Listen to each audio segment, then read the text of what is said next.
सुनमा sister thank you कमेन्टको लागि है।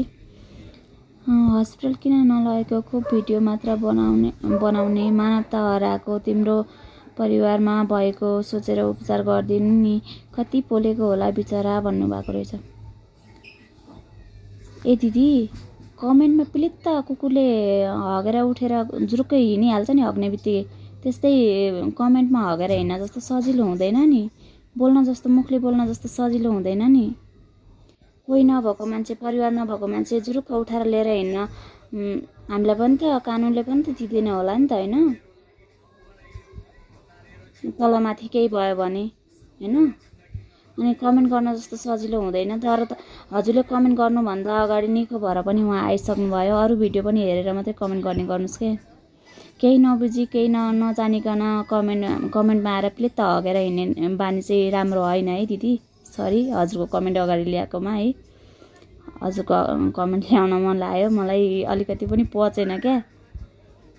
किनकि हामीलाई पनि थाहा हुनु पऱ्यो नि त कहाँ के छ काठमाडौँ बसेको छ भन्दैमा सबैलाई सबै थोक थाहा हुन्छ भन्ने हुँदैन नि त। कुन हस्पिटल के सबै थाहा हुनु पऱ्यो नि त। अनि त्यही भएर भिडियो राखेको थिएँ, धेरैजनाले राम्रो भनिदिनु भयो, हस्पिटल थाहा नभएको हस्पिटल पनि देखाइदिनु भयो, त्यही अनुसारले हामीले लग्यौँ है, गऱ्यौँ पनि। अनि त्यो गरेको भिडियो हेर्नु भएन तपाईँले, अनि त्यो पोलेको मात्रै भिडियो हेर्नु भएर अनि कति पोलेको होला, त्यही आफूलाई पोलेको जस्तो महसुस भएको भएर हामीले गरेको हो कि। तर त्यो तपाईँले गरेको चाहिँ देख्नु भएन, अनि कमेन्टमा चाहिँ हग्न आइहाल्नु भयो, प्लित्त लाएर हगेर हिँडिहाल्नु भयो, अरू भिडियो हेर्नु भएन र।